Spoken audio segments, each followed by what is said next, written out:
So this video kind of took a little bit for me to figure out how I wanted to do it, because when you think about paganism, it's a very broad term. It encompasses a various bunch of different belief systems. Like you have Hellenic paganism, which is the worship of the Greek gods. You have Norse paganism, which is the worship of the Norse gods. And then the most commonly thing that people think of when they hear the word pagan is kind of like the earthy stuff, so like nature magic and stuff like that. So it really just depends on what you yourself are drawn to. My recommendation is to go on the red play button website, you know what I mean, and watch videos about like the different types and see which one you are most drawn to, and also like do research from there.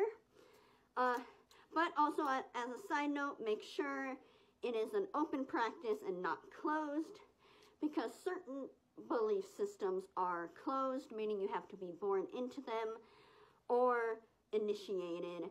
And you know, it's like a cultural thing, so it's nice to be respectful for that.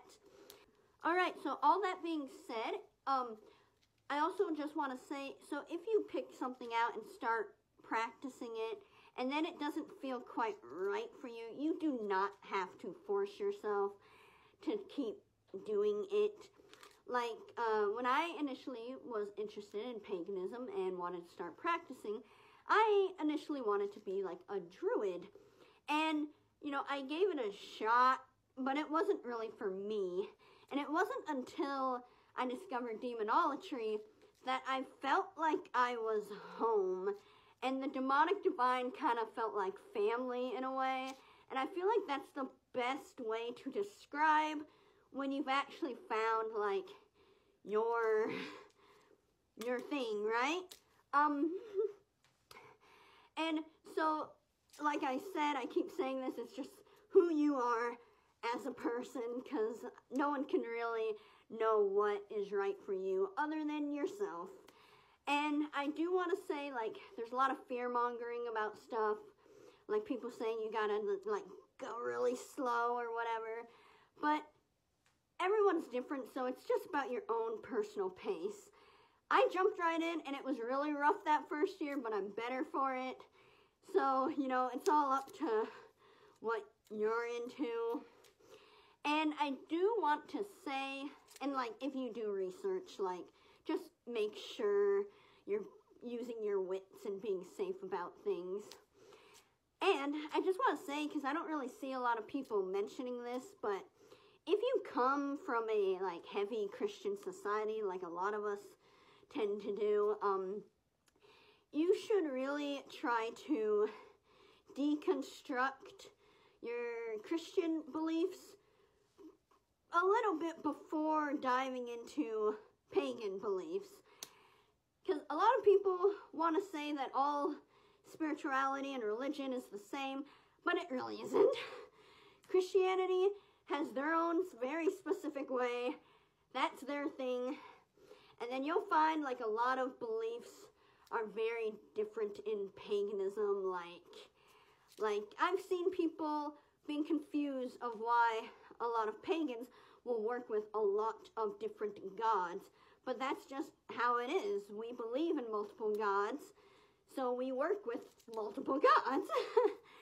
And, you know, like the idea you only have to work with one is a very, like, monotheistic Christian belief. Stuff like that. And just different types of, like, magics and stuff. But that's getting into a lot. It just really depends on the person. And you just gotta do, like, a lot of research. One more thing that I forgot. Altar spaces. Like, you know, like, altar spaces. Like, they aren't necessary at all, and not all beliefs have them, but I do highly recommend you putting, like, a little space together that you can sit and meditate with your thoughts or the spirits, and to actually, like, practice these beliefs at. It doesn't have to be fancy or huge and special. when I first started, I just had a bandana with a bunch of crystals and rocks I already had, and pottery from college, and then throughout the years, I bought more stuff and like actually built upon that. But they are very nice to have just to actually like practice your beliefs, whatever you start to believe in. So, okay, now I'm done. So, good luck with whatever path you end up on. I am rooting for you.